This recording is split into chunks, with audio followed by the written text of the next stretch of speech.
This one I call problem E, the water slide. And this is what it says. A water slide is constructed so that swimmers starting from rest at the top of the slide leave the end of the slide traveling horizontally. As the drawing shows, one person hits the water 5.00 meters from the end of the slide in a time of 0.500 seconds after leaving the slide. Ignoring friction and air resistance, find the height h in the drawing. Just a couple, three things. One is that apparently they give us time here, and when you look at my table here on energy and work, there is no time included. So either they give us time for no reason, or maybe there is a reason. We'll figure that out. Then the other thing is here, notice that the person here slides down is being accelerated along the slide along a certain slope here, and then over here that person is going to be in free fall. That's different from here to here, and therefore that should be a problem that is split up in two different parts. So where the person is sliding down the slide, and then where the person is in free fall. That also means that we get double the equations, because we're gonna have to do two things. And that also means that instead of me leaving the answer open, I probably calculated to the very end with all the numbers. Okay, and then let's see one other thing. Oh yeah, we have to figure out what the height is here. So this is what they're asking for, and I already know the answer, and I can just say that at this point here, this is not to scale. This height here that we calculate later on is going to be much larger than the way the drawing shows, but they want to squeeze the drawing here into a small drawing.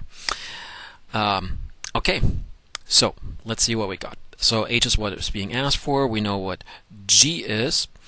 I think we know what v0 is, starting from rest. So from rest means that v0 is 0, and we have this given here. So v0 equals 0 on top of the slide. Of course, he has to get just a tiny push to actually get going, but we consider it to be so tiny that we can assume that it's 0 meters per second. Vf, that's the velocity with which he goes off, but we don't know that, and they're not asking for it, so I guess we'll see what happens. Mass, well, again, they're not giving this to us. This is probably one of these other problems where where it probably divides out. Okay, so here we have no kinetic energy, but we have potential energy. So potential energy at the beginning, and then what is our zero level? Well, I could choose the zero level here. However, because the problem is split up into two parts, the slide and the free fall, I probably am better off if I choose the zero level here. So here PE final equals 0, and then later on what I do is, by me choosing the PE level here, I will actually calculate this height h here. Whoops. Okay, that looked a little strange here. That was supposed to be a vertical line. I'll try this again. There, that's better. So I'm going to calculate this height h here, and then later on I will add this height, and I call this height y. And I tell you in just a moment why I did that. Okay, and then over here in free fall, as I said, I split up the problem into two. I have no choice. You'll see that the algebra tells me to do that. I will calculate the hy. Okay, anyway, so down here the potential energy should be 0, because I chose my zero level in that way, and then of course I have kinetic energy. So sliding down, this starts out with towards the top and then towards the bottom. So I have bottom of the slide, that is. So I have PE at the top, and I have kinetic energy at the bottom, and so that's mass times gravity times height equals 1/2 mass times final velocity squared, and of course v0 is not in the equation because it's already 0. So mass cancels out, mass divides out, and we would come up with h equals VF squared divided by 2G.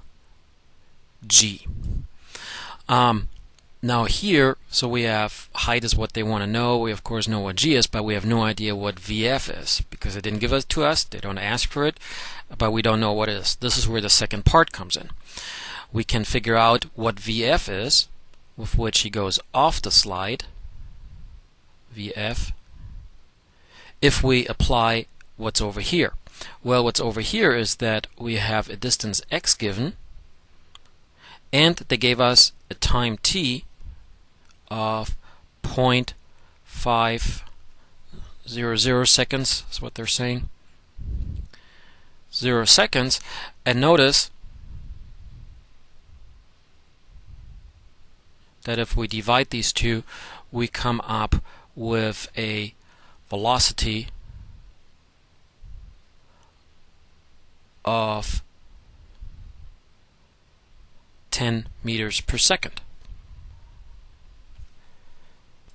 Okay, and that one indeed I can plug in over here, and I'm going to come up with that h equals 10 meters per second squared divided by 2 times 9.8 meters per second squared.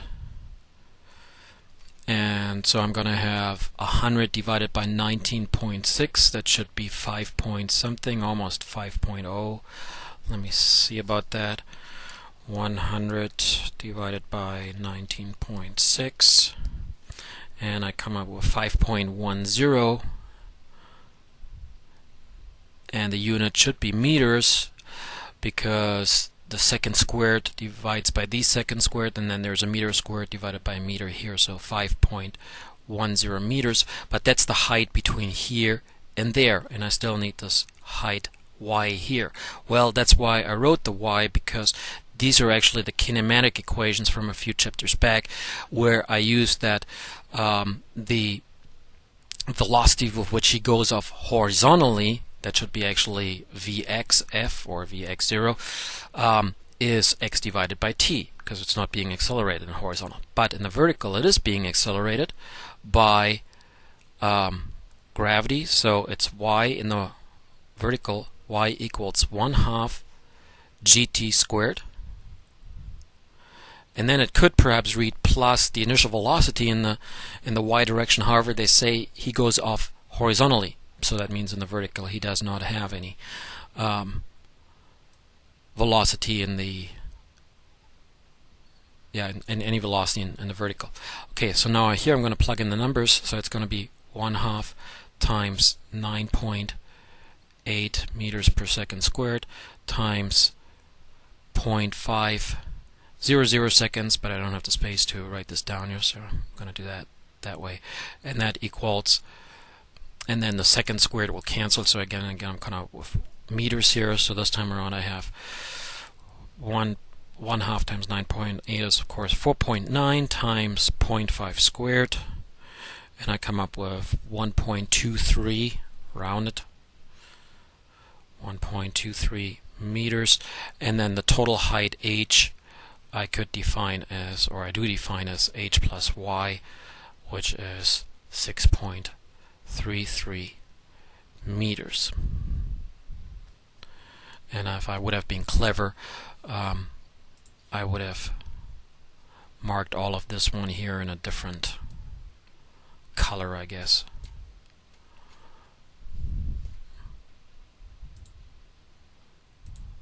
Okay, that didn't work. Oh well.